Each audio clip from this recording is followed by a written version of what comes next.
UP उपचुनाव के लिए बीजेपी की लिस्ट जारी हो गई है। गाजियाबाद से संजीव शर्मा बीजेपी उम्मीदवार बनाए गए हैं। करहल से अनुजेश यादव को टिकट दिया गया है, जबकि फूलपुर से दीपक पटेल बीजेपी के प्रत्याशी होंगे। कटेरी से धर्मराज निषाद चुनाव लड़ेंगे और इसके अलावा मंजवा से सुचिस्मिता मौर्य उम्मीदवार बनी है और कुंदरकी से रामवीर ठाकुर को टिकट दिया गया है। तो ये वो नाम जो चुनाव लड़ने वाले हैं। इसके अलावा खैर से सुरेंद्र दिलेर बीजेपी उम्मीदवार होंगे। 84 सीट से कारी लाल ननोमा को टिकट दिया गया है। तो देखिए ये बीजेपी की लिस्ट आपके सामने।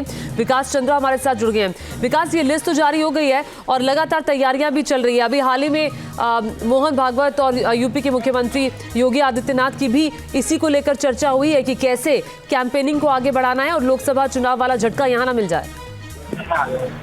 जी बिल्कुल सही कहा आपने। देखिए काफी दिनों से इस बात को लेकर बीजेपी में कामयाबी चल रही थी, तैयारी हो रही थी और कई दौर की बैठक तो दिल्ली में भी हुई, क्योंकि जो उपचुनाव होने वाले हैं इसको बीजेपी ने प्रतिष्ठा का विषय बना लिया है और बीजेपी नहीं चाहती है कि इसमें कहीं कोई नुकसान हो।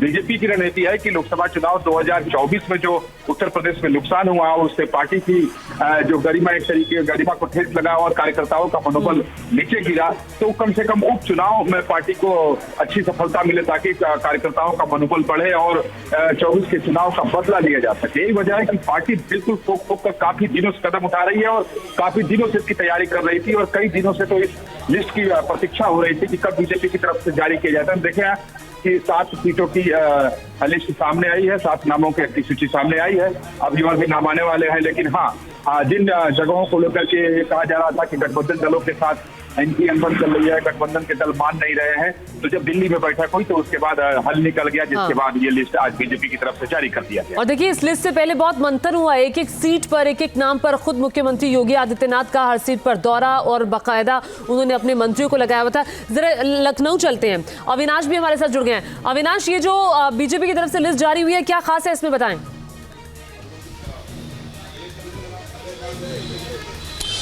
देखिए सबसे पहले तो बता दें कि चूंकि कल नामांकन का आखिरी दिन है और यह संभावित था कि कल ही यह लिस्ट जारी होगी, लेकिन चूंकि आज बीजेपी ने लिस्ट जारी किया है, लेकिन अभी भी 2 ऐसी सीटें हैं जिन सीटों को लेकर बीजेपी ने ये वहां पर उम्मीदवार घोषित नहीं किए हैं। एक सीसामऊ की जो सीट है कानपुर की सीट और दूसरी सीट है मीरापुर। चूंकि मीरापुर आरएलडी कोटे की सीट है तो आरएलडी की तरफ से वो सूची जारी की जाएगी। लेकिन देखिए जो लिस्ट जारी की गई है और जो इसमें नाम है, चूंकि इसमें से कई ऐसे नाम है जो पहले से संभावित है। जैसे अगर हम गाजियाबाद सीट की बात करें तो वहां से संजीव शर्मा का नाम आया है। चूंकि संजीव शर्मा ही रेस में सबसे आगे बताए जा रहे थे, वो वहां के महानगर अध्यक्ष हैं।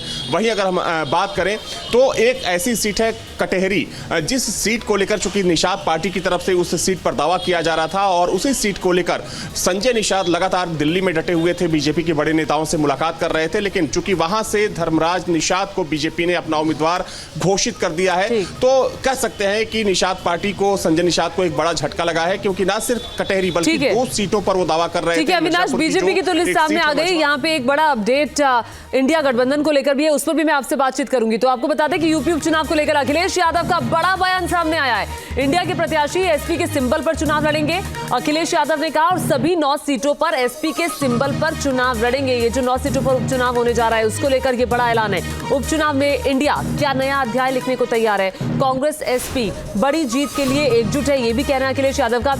तो इस वक्त बड़ी खबर उधर अखिलेश यादव ने एक्स पर पोस्ट भी किया। अखिलेश यादव ने राहुल गांधी के साथ फोटो साझा की है और इस पर लिखा है कि हमने ये ठाना है, संविधान, आरक्षण, सौहार्द बचाना है, बापू बाबा साहेब लोहिया के सपनों का देश बनाना है।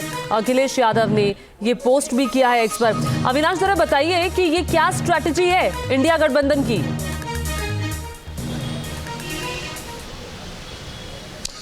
देखिए एक असमंजस की स्थिति बनी हुई थी समाजवादी पार्टी और कांग्रेस के बीच में सीट बंटवारे को लेकर। और चूंकि सबसे महत्वपूर्ण बात यह है कि कांग्रेस 5 सीटों पर दावा कर रही थी, 10 सीटों में, हालांकि 9 सीटों पर ही चुनाव हो रहा है। और जिस तरीके से समाजवादी पार्टी की तरफ से जब 7 उम्मीदवार घोषित कर दिए गए थे, उसके बाद भी जो यूपी कांग्रेस के प्रदेश अध्यक्ष अजय राय वो बार बार बोल रहे थे कि हमारी दावेदारी 5 सीटों पर है। लेकिन जिस तरीके से समाजवादी पार्टी ने उम्मीदवार घोषित किए, उसके बाद साफ हो गया कि कहीं ना कहीं यहां पर कांग्रेस को बैकफुट पर जाना पड़ा। सोर्सेस के हवाले से जो जानकारी सामने आ रही है उसके मुताबिक जो असमंजस बनी हुई थी उसको खत्म करने के लिए कल राहुल गांधी और अखिलेश यादव की बातचीत हुई और उसके बाद अखिलेश यादव का ट्वीट आता है जिसमें उन्होंने लिखा है कि बात सीट की नहीं जीत की है। तो देखिए 9 सीटों पर चुनाव लड़ने का अखिलेश यादव ने ऐलान किया। हालांकि उसमें यह भी उन्होंने साफ तौर पर लिखा है कि इंडिया गठबंधन चुनाव लड़ेगा, भले ही चुनाव चिन्ह साइकिल होगा, लेकिन कांग्रेस पार्टी के जो कार्यकर्ता होंगे, जो पदाधिकारी होंगे और जो पूरी पार्टी होगी वो भी इस चुनाव में समाजवादी पार्टी का साथ देगी। तो एक बात तो बिल्कुल साफ हो गई है कि कांग्रेस ने कॉम्प्रोमाइज कर लिया, कांग्रेस को झुकना पड़ा, कॉम्प्रोमाइज करना पड़ा, बैकफुट पर जाना पड़ा, बड़े दावों के बाद और बड़ी मांगों के बाद। लब्बो लुबाब यही है।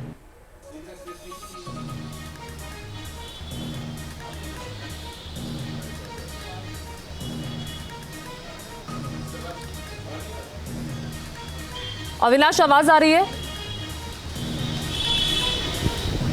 तो लगता है आवाज नहीं जा रही हमारी सभी। बिल्कुल, देखिए निश्चित तौर पर कह सकते हैं कि कांग्रेस को यहां पर झुकना पड़ा और यही कंप्रोमाइज समाजवादी पार्टी को हरियाणा चुनाव में भी करना पड़ा था, जब समाजवादी पार्टी वहां पर अधिक सीटों पर दावेदारी कर रही थी। लेकिन चूंकि कांग्रेस तैयार नहीं हुई इसलिए समाजवादी पार्टी ने वहां से अपने हाथ पीछे खींच लिए। हालांकि सपा ने कहा कि हमारा साथ है।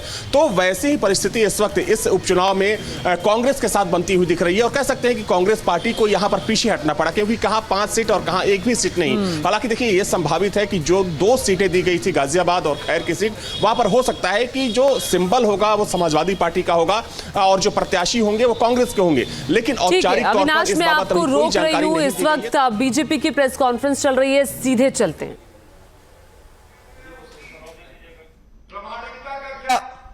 आप पे विश्वास कोई क्यों करे ये बताइए। और एक बात इस एफिडेविट से और सामने आती है जो मैं आपके समक्ष रख दूं।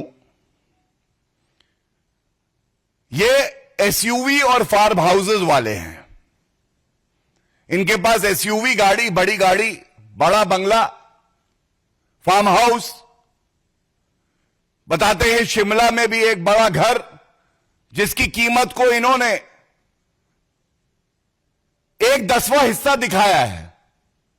और हम सब जानते हैं पहाड़ों में अनुमति नहीं मिलती, लेकिन कानून को झुकवाया इस गांधी परिवार ने, क्योंकि प्रियंका गांधी वाड्रा के परिवार को उनको घर चाहिए था और उसकी कीमत सही नहीं बताते। इसलिए कहता हूं ये एसयूवी और फार्म हाउसेस वाले ये क्या जाने कि कैसे पिछड़े समाज के लोगों को आगे बढ़ाया जाता है। और जब हम बात कर रहे हैं पिछड़े समाज की,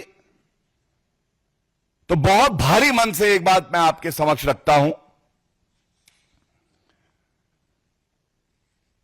पिछड़े समाज के व्यक्ति को इस्तेमाल करना, दलित समाज को इस्तेमाल करना अगर कोई जानता है तो वो गांधी परिवार और कांग्रेस पार्टी। एक तस्वीर है ये देखिए। ये तस्वीर क्यों दिखा रहा हूं मैं आपको बताता हूं।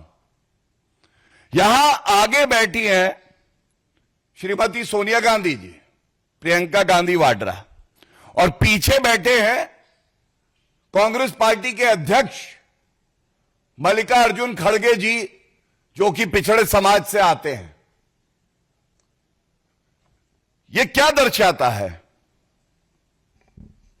यह दर्शाता है नाम के लिए, राजनीतिक लाभ के लिए हम लोग पिछड़े समाज के व्यक्ति को किसी पद पे बैठाएंगे, लेकिन रिमोट कंट्रोल से चलाएंगे, उसको सम्मान नहीं देंगे। और एक और वीडियो सार्वजनिक हुआ कल, जिसका जिक्र करना अनिवार्य है, और कोई ये नहीं कह सकता कि ये मेरा अंदरूनी मामला है। आप टिकट किसे दें, ये आपका अंदरूनी मामला है। तो देखिए, गौरव भाटिया को आप सुन रहे थे। बीजेपी प्रवक्ता हैं प्रियंका गांधी और रॉबर्ट वाड्रा की संपत्ति पर सवाल उठाते हुए कि इतनी संपत्ति कहां से आई, गांधी परिवार पर निशाना साधा। आइए आगे बढ़ते हुए बात महाराष्ट्र की। महाराष्ट्र विधानसभा चुनाव को लेकर बड़ी खबर इस वक्त आ रही है। एमपी में सीटों का बंटवारा हुआ। 85 सीटों पर चुनाव लड़ेगी एनसीपी, कांग्रेस और यूबीटी, यानी कि उद्धव ठाकरे गुट वाली शिवसेना। बाकी 33 सीटों पर एसपी चुनाव लड़ेगी। लेफ्ट पार्टियां और निर्दलीय लड़ेंगे। अमित शाह से मिलेंगे सीएम शिंदे और फडणवीस। तो देखिए बहुत सारी बैठकें होने जा रही हैं। महायुति की बची हुई 106 सीटों पर दिल्ली में मंथन होगा। महाराष्ट्र के चुनावों पर दिल्ली में भी बैठकों का दौर जारी है। महायुति के बीच जो 106 सीटें हैं जिन पर मंथन होना बाकी है, अभी नहीं पता कि ये सीटें किसके खाते में जाएंगी। उसी को लेकर चर्चा अमित शाह के साथ सीएम शिंदे और देवेंद्र फडणवीस करने वाले हैं, जबकि महाविकास आघाड़ी जो गठबंधन है उसमें सीटों का बंटवारा हो चुका है। चलते सीधे पंकज के पास। पंकज, अपडेट जरा बताएं। इधर दिल्ली में मंथन होगा और उधर महाविकास आघाड़ी के अंदर बताया जा रहा है कि सब कुछ ऑल सेट है, 85-85-85 का फॉर्मूला तय हो गया है। दिल्ली में क्या होने जा रहा है? बिल्कुल ज्योति, देखिए जिस तरह से लगातार खींचाखींची चल रही थी, कांग्रेस जो है वो ज़्यादा से ज़्यादा सीटों की मांग कर रही थी और लोकसभा चुनाव में कांग्रेस को जिस तरह का जीत मिला था, खासतौर महाराष्ट्र में सबसे बड़ी पार्टी बनकर कांग्रेस उमड़ कर आई थी 13 सीटों पर, और उसके बाद कांग्रेस का जोश जो है वो हाई था। लेकिन हरियाणा में जिस तरह की शिकस्त कांग्रेस को मिली, उसके बाद यहाँ पर जो उनकी बार्गेनिंग शक्ति थी वो कम हो गई। लिहाजा जो कांग्रेस पहले 120 सीटों की मांग कर रही थी विधानसभा चुनाव में, वो अब 85 सीटों पर जो है वो अब सिमट गई है। 33 सीट और बचे हुए हैं जिस पर फैसला नहीं हुआ है। तीनों ही पार्टी मिलकर उस पर फैसला करेंगे। लेकिन अभी जो महाविकास आघाड़ी का जो समझौता हुआ है वो 85-85-85 यानी तीनों ही पार्टियों को 85-85-85 सीट पर इनको जो है वो समझौता करना पड़ा है। तो कहीं ना कहीं कांग्रेस जो लगातार ज़्यादा से ज़्यादा सीटों की मांग कर रही थी, उनका यहाँ पर सबसे ज़्यादा नुकसान होता दिखाई दे रहा है। जी, और इधर दिल्ली में जो बैठक होने वाली है उसकी 106 सीटों पर भी बताया जा रहा है कि जो महायुति है अभी उसको चर्चा करने वाली है। इसको लेकर क्या अपडेट है, मैं आपके पास आऊंगी। न्यूज नेशन अब व्हाट्सएप पर खबरों के ताजा अपडेट के लिए न्यूज नेशन के इस QR कोड को स्कैन करें।